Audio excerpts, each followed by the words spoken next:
دیا، جتنے احکام دینے تھے سارے کے سارے دے دیے. الیوم اکملت لکم دینکم واتممت علیکم نعمتی. اپنی نعمت یعنی قرآن کام کر دی اور اللہ کا شہنشاہ والا انداز ورضیت لکم الاسلام دینا، اور میں نے دین اسلام کو تمہارے لیے پسند کر لیا. آج کے بعد اب زمین پر اللہ کی حاکمیت کے علاوہ کوئی اور قانون نہیں چلنا چاہیے، کوئی اور نظام نہیں چلنا چاہیے. اتمام حجت کر دی، اپنے پیغمبر کو بھیج کر کے، اپنے پیغمبر کو دین دے کر کے، اپنے پیغمبر کے ذریعے دین کو غالب کر کے مسلمانوں کو جو ہے راہ دکھانی ہے. آپ صلی اللہ علیہ وسلم نے فرمایا اب میرے بعد صحابہ تمہاری ذمہ داری ہے، اب آگے تم نے پہنچانا ہے. اس کے بعد پھر صحابہ نے اس مشن کو آگے بڑھایا. کنتم خیر امت اخرجت للناس تأمرون بالمعروف تنہون عن المنکر. اللہ فرما رہا ہے اے امت مسلمہ تم بہترین امت ہو، تمہارا کام نیکی کا حکم دینا ہے، تمہارا کام لوگوں کو برائی سے روکنا ہے. امر کون دیتا ہے؟ حکم کون دیتا ہے؟ حکم اور امر وہ دیتا ہے جو بالادست ہو، جو قوت میں ہو، جو پاور میں ہو، وہی تو حکم کرے گا. جو پاور میں نہیں ہوگا وہ حکم نہیں کر سکتا. وہ پھر گزارشیں کرے گا، وہ اپیل کرے گا، وہ درخواست کرے گا، وہ احتجاج کرے گا، وہ مطالبے کرے گا.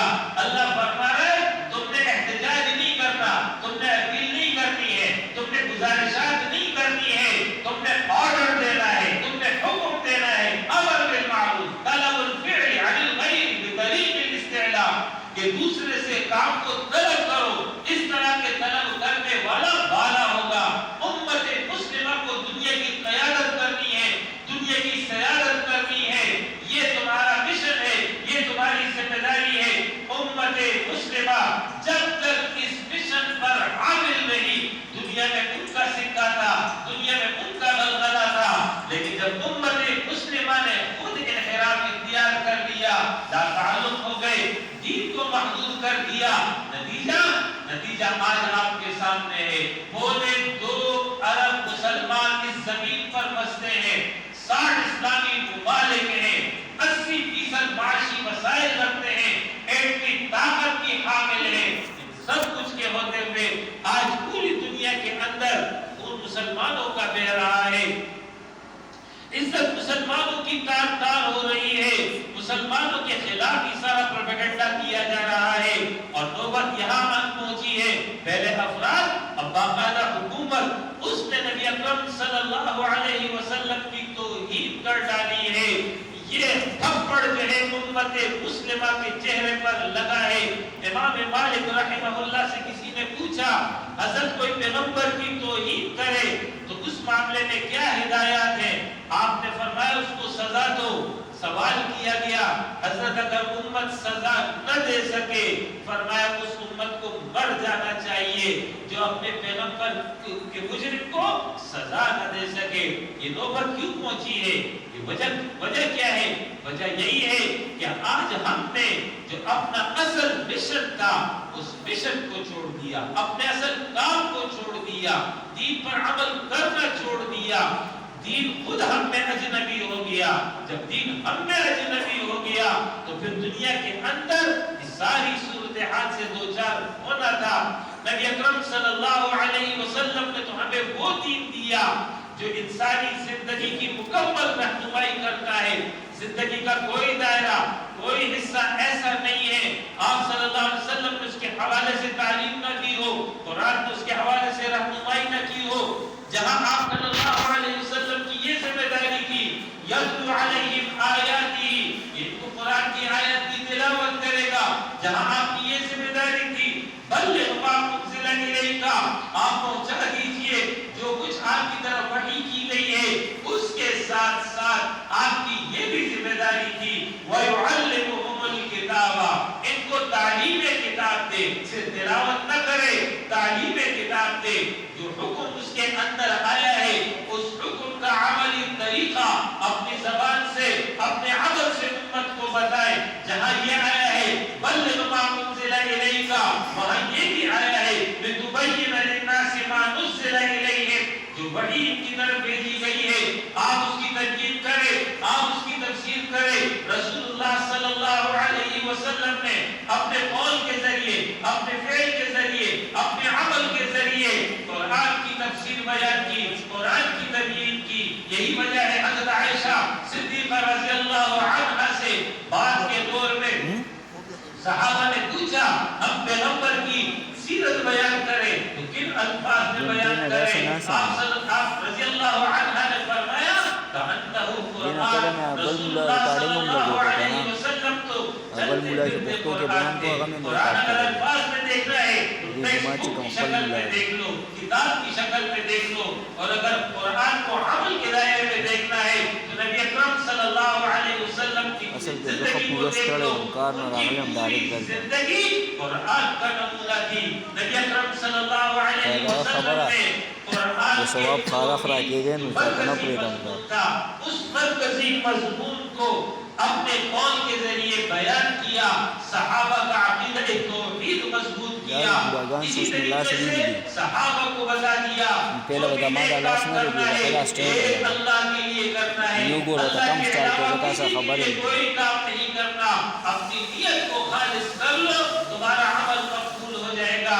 دوسری بات، نبی اکرم صلی اللہ علیہ وسلم نے عقیدہ آخرت کے حوالے سے صحابہ کی تربیت فرمائی، جہنم کا خوف دلایا، جنت کی رغبت دلائی، نتیجہ صحابہ میں شوق پیدا ہوا، صحابہ آخرت کی طرف متوجہ ہو گئے، صحابہ جنت کی طرف گار بن گئے، جہنم سے بھاگنے لگے۔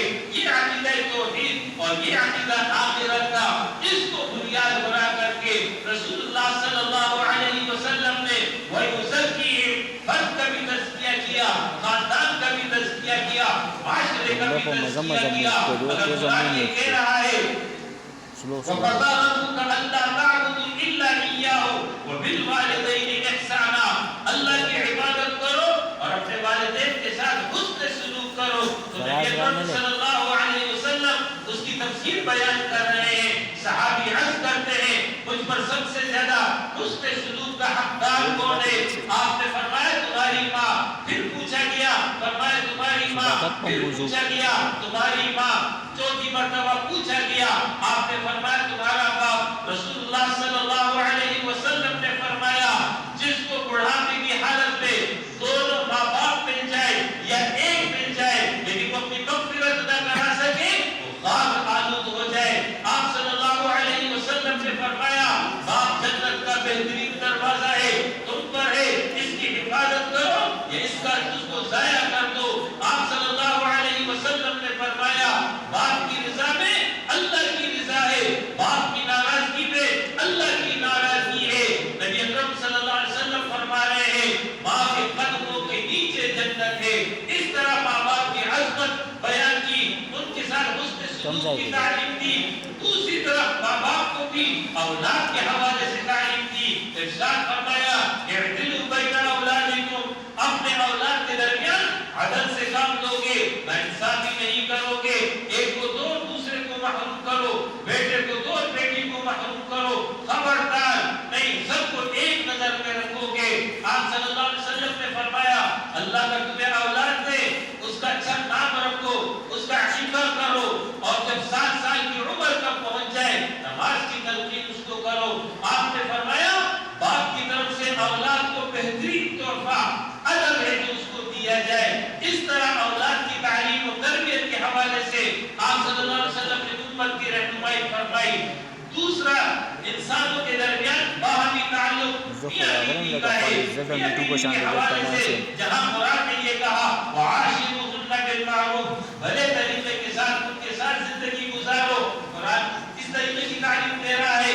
آپ صلی اللہ علیہ وسلم نے شوہر کو بھی بتا دیا تمہاری ذمہ داری کیا ہے، بیوی کو بھی بتا دیا تمہاری ذمہ داری کیا ہے۔ قرآن اگر یہ کہہ رہا ہے الرجال قوامون علی النساء، مرد عورتوں پر قیم ہے، رسول اللہ صلی اللہ علیہ وسلم فرما رہے ہیں کلکم راع وکلکم مسئول عن رعیتہ، تم میں سے ہر ایک نگران ہے اس سے اس کی رعیت یعنی بیوی اور بچوں کے بارے میں قیامت میں اللہ سوال کرے گا۔ دوسری طرف بیوی کو رسول اللہ صلی اللہ علیہ وسلم کی تعلیم اللہ کے پاس سوا کسی اور کے اپنے شوہر کو سجدہ کرے. آپ نے فرمایا جو خاتون اس حال میں دنیا سے رخصت ہوئی کہ اس کا شوہر اس سے راضی رہا وہ جنت میں جائے گی. آپ صلی اللہ علیہ وسلم نے فرمایا جو خاتون 5 وقت نماز پڑھے, ماہ رمضان کے روزے رکھے, اپنی عزت کی حفاظت کرے, اپنے شوہر کی اطاعت کرے, جنت کے 8 دروازے اس کے لیے کھول دیے جائیں گے. جس دروازے سے چاہے داخل ہو جائے. عورتوں کے حقوق شوہروں پر رسول اللہ صلی اللہ علیہ وسلم بیان کر رہے ہیں. آپ نے فرمایا تم میں بہترین شخص وہ ہے جو اپنے اہل خانہ کے ساتھ اچھا سلوک رکھتا ہو, نرم رویہ, محبت اور پیار اور شفقت والا رویہ. آپ نے فرمایا عورتوں سے متعلق میرا تاکیدی حکم یاد رکھو. عورتیں پستی سے پیدا کی گئی, تم نے اگر سیدھا کرنے کی کوشش کی نہیں کر سکو گے, توڑ دو گے. مفہوم حدیث یہ ہے عورت کے مزاج میں طبعاً ٹیڑھپن موجود ہے. سختی کے نتیجے میں تم اس کو طلاق تو دے دو گے, گھر تو برباد کر دو گے, لیکن اصلاح نہیں کر پاؤ گے. گزارا کرو. آپ صلی اللہ علیہ وسلم گزارے کے حوالے سے فرما رہے ہیں کوئی مومن اپنی مؤمنہ بیوی سے بغض نہ رکھے. اس میں عیب موجود ہے, اللہ پاک نے اس کو خوبیاں بھی رکھی ہیں, عیب پر پردہ ڈالو, خوبیوں سے فائدہ حاصل کرو. آپ صلی اللہ علیہ وسلم نے فرمایا جس طرح تم کھاتے اور پہنتے ہو بیویوں کو کھلاؤ پہناؤ, خبردار ان کے چہروں پر مت مارنا, ان کو گھروں سے نہ نکالنا. اس طرح کی بیوی کے حقوق بتا دیے. پھر تیسرا تعلق انسانوں کے درمیان رشتہ داری کا تعلق ہے, صلہ رحمی کا تعلق ہے. آپ صلی اللہ علیہ وسلم نے فرمایا جو رشتوں کو توڑ دے, ناطوں کو توڑ دے, میرا اس کا ہم سے کوئی تعلق نہیں, وہ جنت میں نہیں جائے گا. آپ صلی اللہ علیہ وسلم نے فرمایا رشتہ داری اس کو نہیں کہتے کہ کوئی تمہارے ساتھ رشتہ داری نبھائے گا تم نبھاؤ گے, وہ نہیں نبھائے گا تو تم نہیں نبھاؤ گے. نہیں, اصل رشتہ داری یہ ہے کہ کوئی تمہارے حق ادا نہیں کرتا, تمہاری خوشی میں شریک نہیں ہوتا, تمہارے غم میں شریک نہیں ہوتا, تم اس کی خوشی اور غم میں چلے جاؤ. آپ صلی اللہ علیہ وسلم نے فرمایا میرے رب نے یہ حکم دیا جو مجھ سے کٹے میں مجھ سے جڑوں. اس طرح رشتہ داری کے حقوق متعین کیے. معاشرے کے اندر جو کمزور لوگ تھے, جو پسے ہوئے لوگ تھے, جن کے حقوق غصب کر دیے گئے تھے, آپ نے اس کے حوالے سے فرمایا الصلاۃ وما ملکت ایمانکم, دنیا سے رخصت ہوتے آخری نصیحت امت کے نام کر کے نماز کی پابندی کرو گے, اور جو تم سے کمزور ہیں, جو تمہارے ماتحت ہیں, ان کے ساتھ حسن سلوک کرو گے. بیٹیوں کو زندہ درگور کر دیا جاتا تھا. آپ صلی اللہ علیہ وسلم نے فرمایا جس نے 3 بیٹیوں کی پرورش کی اس کے لیے جنت کی ضمانت ہے. کسی نے عرض کیا اللہ کے رسول کسی کی 2 بیٹیاں ہو, فرمایا اس کے لیے بھی جنت ہے. صحابی بیان کرتے ہیں اگر ایک کا بھی سوال ہو جاتا تو یہی جواب ملتا. آپ صلی اللہ علیہ وسلم نے فرمایا جس کو اللہ نے بیٹیاں دے دی اور اس نے بیٹیوں کی پرورش کر لی اور اس کی وجہ سے وہ تکلیف میں مبتلا رہا, یہی بیٹیاں اور بچیاں قیامت کے دن اس کے لیے آڑ بن جائے گی جہنم سے. آپ صلی اللہ علیہ وسلم نے یتیموں کے حوالے سے فرمایا جس نے یتیم کی پرورش کی, میں اور یتیم جنت میں اس طرح ہوں گے. دونوں انگلیوں کو ساتھ ملا دیا. اس طرح جو حقوق متعین کیے.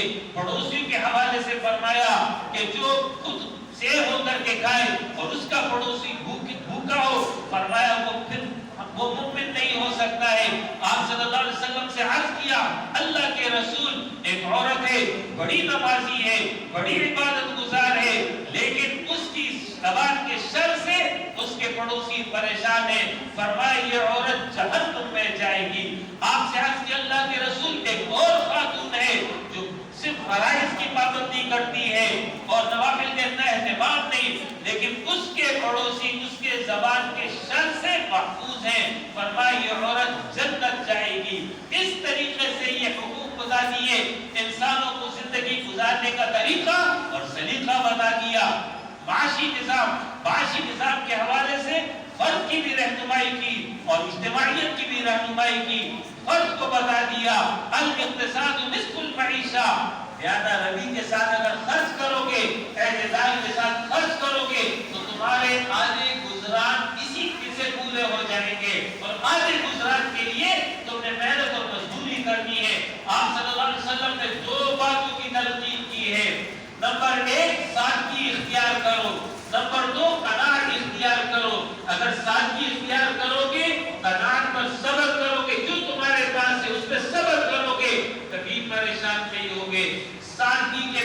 مقابلے میں سادگی کے مقابلے میں جو ہے پھر انسان کے اندر حرص پیدا ہوتا ہے، لالچ پیدا ہوتا ہے، اور حرص اور لالچ انسان کو تباہ کر کے رکھ دیتی ہے۔ قناعت کے مقابلے میں انسان کے اندر حرص پیدا ہوتا ہے، اور حرص اس کو کسی حال میں چین سے نہیں رہنے دیتا۔ آپ صلی اللہ علیہ وسلم نے فرمایا جس کے پاس 2 وادیاں سونے کی ہوں وہ پھر تیسری کی تلاش میں لگ جائے گا، تیسری بھی مل جائے تو وہ چوتھی کی تلاش میں لگ جائے گا، تاہم کہ قبر کی پٹی اس کے پیٹ کو بھرے گی۔ لہذا سادگی اختیار کرو، قناعت اختیار کرو، کبھی پریشان نہیں ہوگے۔ اسلام کا اقتصادی نظام، اسلام کا معاشی نظام وہ آپ صلی اللہ علیہ وسلم نے بتایا، وہ یہ تجارت کرو، حلال تجارت کرو، مشارکت پر دو، لیکن سود نہ لینا، سود نہ دینا، سود لینے والا، سود دینے والا، سود کھانے والا، سود کا حساب رکھنے والا، سارے کے سارے لعنتی ہیں۔ سود کی حرمت قائم کی، تجارت کی ترغیب کی، سود کی حرمت قرآن نے بیان کی، آپ صلی اللہ علیہ وسلم نے اس کی وضاحت احادیث میں کی۔ وجہ یہ ہے کہ سود میں قوم قلاش ہوتی ہے، قوم غریب ہوتی ہے، سرمایہ دار مالدار ہو جاتا ہے۔ ایک مثال دوں گا، بات سمجھ میں آ جائے گی۔ ایک ہوتا ہے سرمایہ دار، دوسرا ہوتا ہے سندگار۔ سرمایہ دار وہ ہے جس کے پاس پیسہ ہے، سندگار وہ ہے جس کی فیکٹری ہے۔ تو سندگار کو خام مال کے لیے پیسہ چاہیے، پیسہ وہ سرمایہ دار سے لیتا ہے۔ مثال کے طور پر 1 لاکھ روپیہ لے لیا سندگار نے، تو 1 لاکھ میں 20,000 روپے وہ سود لے رہا ہے، تو 1,20,000 اس کو واپس کرنے ہیں۔ اب یہ سندگار جو 1,20,000 دے گا تو 20,000 اضافی جو ہے وہ کہاں سے لائے گا؟ وہ آپ کی جیبوں سے نکلے گا، آپ کی جیبوں سے نکل کر سندگار کے پاس جائے گا، اور سندگار سے سرمایہ دار کے پاس جائے گا۔ تو سرمایہ دار پہلے 1 لاکھ کا مالک تھا، اب وہ 1,20,000 کا مالک ہو گیا، اور آپ سب کی جیبوں سے وہ روپیہ پیسہ کم ہو گیا، تو قوم غریب ہوتی چلی جاتی ہے اور سرمایہ دار مالدار ہوتا چلا جاتا ہے۔ لِكَيْ لَا دَوْلَةٌ بَيْنَ الْأَغْنِيَاءِ، اسلام کا قانون یہ ہے کہ دولت مالداروں کے درمیان یہ گردش نہ کرتی رہے، اس لیے سود پر پابندی لگائی ہے کہ معاشرے کے اندر خوشحالی آئے، معاشرے کے اندر سکون آئے۔ اس طریقے سے اسلام کا قانونی نظام آپ نے بیان کیا کہ اللہ کا قانون ہر صورت میں نافذ ہوگا۔ اسلام کا سیاسی نظام آپ نے بیان کیا، یہودیوں سے کہہ دیا ریاست میری ہوگی، قانون بالادستی میری ہوگی، ماتحت بن کر کے رہنا ہوگا۔ یہ وہ پورا نظام تھا جو قرآن نے بیان کیا، اور آپ صلی اللہ علیہ وسلم نے اپنے عمل سے اس کی تفسیر بیان کی۔ لِتُبَيِّنَ لِلنَّاسِ مَا نُزِّلَ إِلَيْهِمْ، اس طرح آپ نے پورے قرآن کو بیان کر دیا، اس طرح قرآن کی تفسیر اور تبیین آپ نے فرما دی۔ آج ہم نے آپ صلی اللہ علیہ وسلم کی ان تعلیمات کو جب چھوڑ دیا، روگردانی اختیار کر لی، تو اسی وجہ سے یہ ذلت اور رسوائی سے آج ہمیں دوچار ہونا پڑا ہے۔ اس وقت جو پہلا مسئلہ ناموس رسالت کے حوالے سے آیا ہے، اس کی وضاحت میں آپ کے سامنے کر دوں۔ پھر سبب تو میں نے آپ کو بتا دیا کہ ہم خود اس کا سبب ہے، آج ہم سیدھے ہوتے یہ نوبت نہ آتی۔ دوسری وجہ یہ ہے اس کی، وہ یہ کہ مغرب اس وقت یورپ، امریکہ، یہ جو یورپین ممالک ہیں، یہ دنیا پر اپنا نظام لانا چاہتے ہیں، اور اس نظام کے راہ پہ رکاوٹ الاسلام ہے، اس کے رکاوٹ امت مسلمہ ہے۔ ہندو رکاوٹ نہیں ہے، عیسائی رکاوٹ نہیں ہے، مجوسی رکاوٹ نہیں ہے۔ عیسائی اپنے گرجا گھر میں خوش ہے، ہندو اپنے مندر میں خوش ہے، وہ دیوالی منا لیتا ہے وہ خوش ہو جاتا ہے، دوسرے کرسمس منا لیتے ہیں وہ خوش ہو جاتے ہیں۔ ان کا کوئی اجتماعی نظام نہیں ہے۔ آپ اگر عیسائی علماء سے پوچھو، چور اگر چوری کر لے تو کیا سزا ہے، تو کہتے گناہ ہے۔ سزا کیا ہے؟ کوئی سزا نہیں ہے۔ اگر کوئی کسی کو قتل کر دے تو کیا سزا ہے؟ کوئی سزا نہیں ہے، بس گناہ ہے جس نے کر لیا۔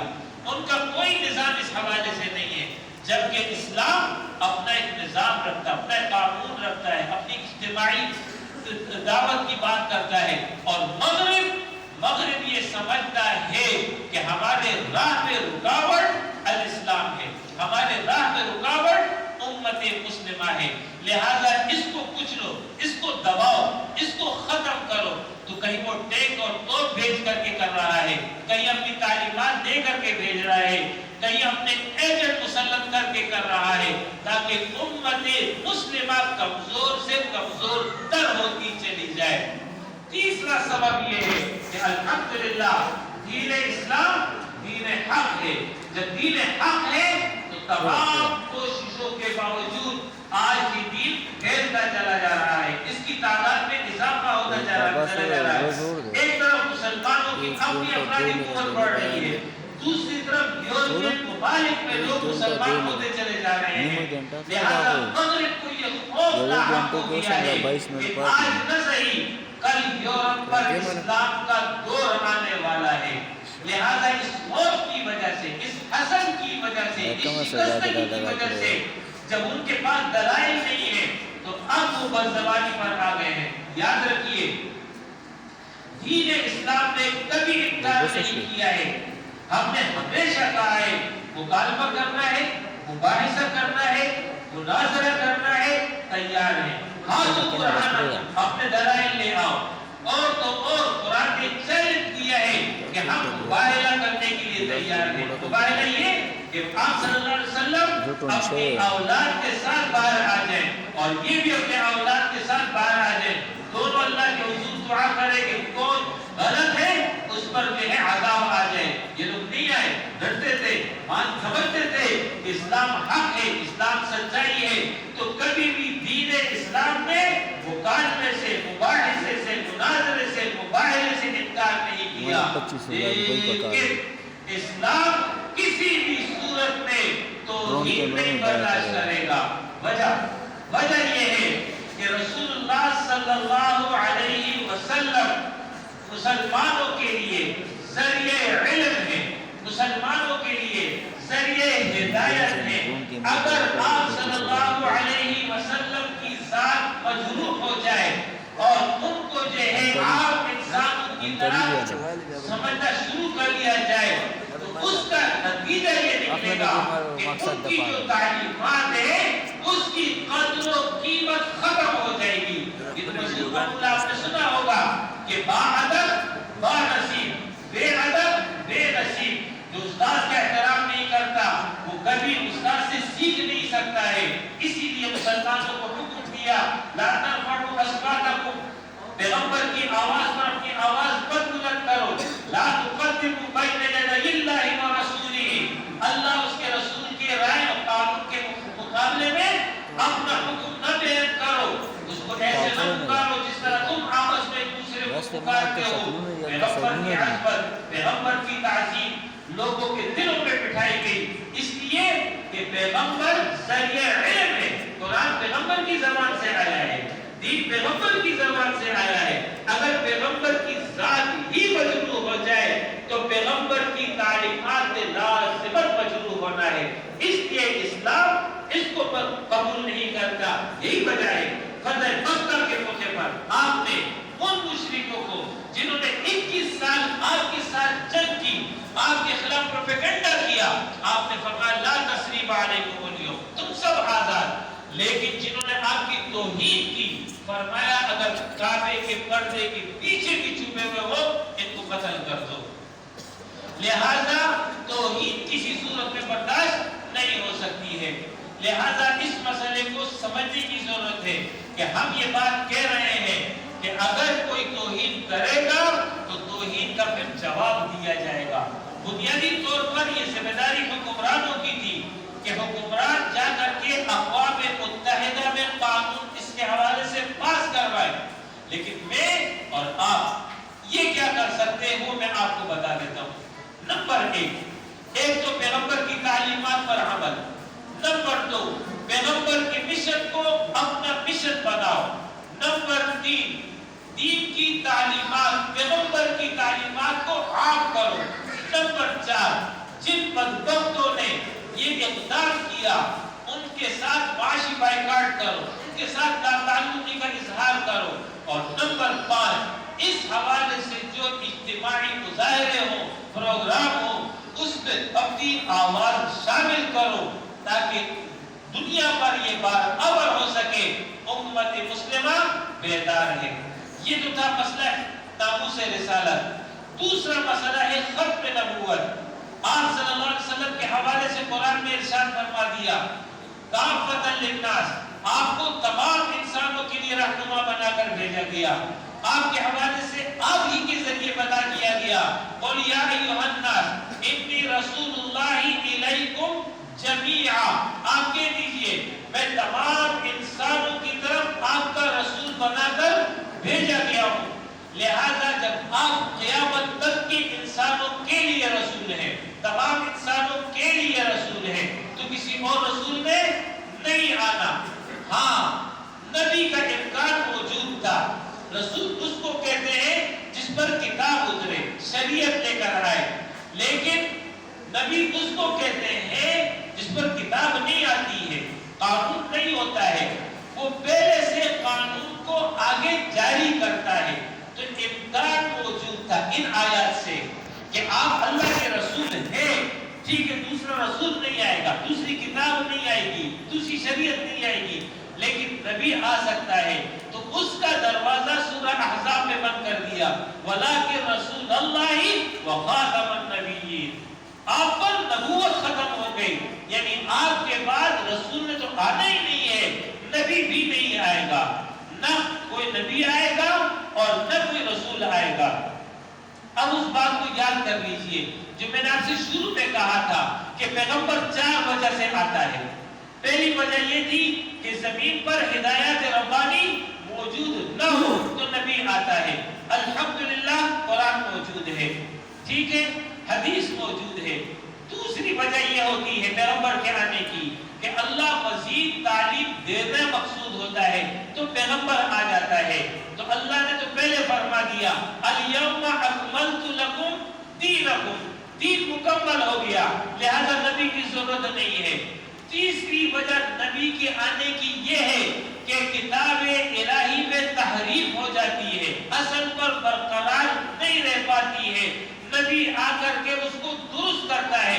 قرآن کے حوالے سے اللہ نے فرما دیا نحن نزلنا الذکر وإنا لہ لحافظون، قرآن کی حفاظت اللہ کر رہا ہے، حدیث کی حفاظت کے لیے محدثین کو پیدا کر دیا، حدیث محفوظ، قرآن محفوظ، تو نبی کی ضرورت نہ رہی۔ چوتھی وجہ میں نے آپ کو بتائی تھی کہ نبی اس وقت آتا ہے جب پہلے سے موجود نبی کو معاون مددگار کی ضرورت ہوتی ہے۔ اس کا امکان اس وقت تک تھا جب آپ صلی اللہ علیہ وسلم بنفس نفیس موجود تھے، اب تو وہ دنیا میں نہیں ہے، جب دنیا میں نہیں ہے تو معاون کی بھی ضرورت نہ رہی، لہذا جب کوئی وجہ نہیں ہے تو نبی نہیں آئے گا، نہ پیغمبر رسول آئے گا۔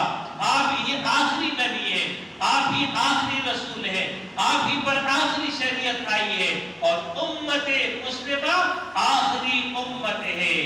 یہ انگریز کے ایجنٹ وقتاً فوقتاً جو ہے یہ حرکتیں کر رہے ہوتے ہیں، لہذا چکنا اور بیدار رہنے کی ضرورت ہے۔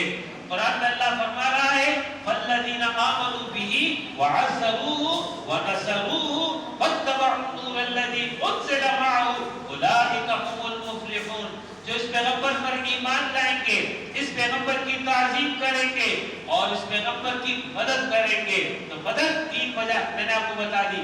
نمبر 1 ان کے مشن کو اپنا مشن بنانا، نمبر 2 ان کے ناموس کی حفاظت کرنا، ان کی عزت کی حفاظت کرنا، نمبر 3 ختم نبوت کا تحفظ کرنا۔ ایک سوال لوگ کرتے ہیں، یہ سوال آپ بھی سمجھ لیجئے، وہ سوال یہ ہے کہ جی آپ صلی اللہ علیہ وسلم نے لوگوں کو معاف کیا تو تم بھی معاف کر دو۔ جواب یہ ہے اول تو پیغمبر نے ان کو معاف نہیں کیا جنہوں نے توہین کی، ان کو معاف کیا جنہوں نے آپ کو جسمانی اذیت دی۔ دوسری بات یہ ہے معاف کرنے کا اختیار ہے تو رسول اللہ صلی اللہ علیہ وسلم کو ہے، مجھے اور آپ کو اختیار نہیں ہے۔ آپ کو کوئی گالی دے دے تو کیا میں اختیار رکھتا ہوں کہ میں اس کو معاف کر دوں؟ میرا معاف کرنا کیا حیثیت رکھتا ہے؟ لہذا امت کو کوئی حق حاصل نہیں ہے کہ کسی مجرم کو معاف کرے۔ لہذا ان 3 باتوں پر عمل، مشن پر عمل کرنا ہے، ختم نبوت کا تحفظ کرنا ہے، حرمت رسول کی حفاظت کرنی ہے، تو یہ ہے وَنَصَرُوا۔ اور آخری بات وَاتَّبَعُوا النُّورَ الَّذِي أُنزِلَ مَعَهُ، اور جو وحی الہی ان کے ذریعے نازل بھی ہے، یعنی قرآن اور حدیث کی وضاحت میں نے آپ کے سامنے احادیث بیان کر کے کر دی ہے، ان تمام پر جو عمل کرے گا اللہ فرما رہا ہے اولئک هم المفلحون، یہی لوگ کامیاب ہیں۔ یہ کام آپ نے کر لیا تو انشاءاللہ تعالی یہ وقت بھی بدلے گا اور یہ حالات بھی بدلیں گے۔ اور اسی کو جو ہے علامہ اقبال نے ایک شعر میں سمو دیا کہ محمد سے وفا نے تو ہم تیرے ہیں، یہ جہاں چیز ہے کیا لوح و قلم تیرے ہیں۔ یہ اقبال نہیں کہہ رہا ہے، اقبال حکایتاً اللہ کی طرف سے کہہ رہا ہے کہ محمد سے وفا نے، اللہ کو ہے کہ اللہ کہہ رہا ہے کہ محمد سے وفا نے، اے امت مسلمہ اگر تم نے امت پیغمبر کے ساتھ وفاداری دکھا دی تو فرمایا ہم تیرے، اللہ فرما رہا ہے میری معیت تمہارے ساتھ ہے، یہ جہاں چیز ہے کیا لوح و قلم تیرے ہیں، یعنی تقدیر کو تمہارے اختیار پہ دے دوں گا، اپنی تقدیر خود بنا دو۔ لہذا اگر آپ باقی عاشق رسول ہیں، آپ محب رسول ہیں، تو اس عشق رسول کا تقاضا یہ ہے کہ پیغمبر کے ساتھ ان کی معاملات میں جو ہے تعاون کیا جائے۔ وَنَصَرُوا قوت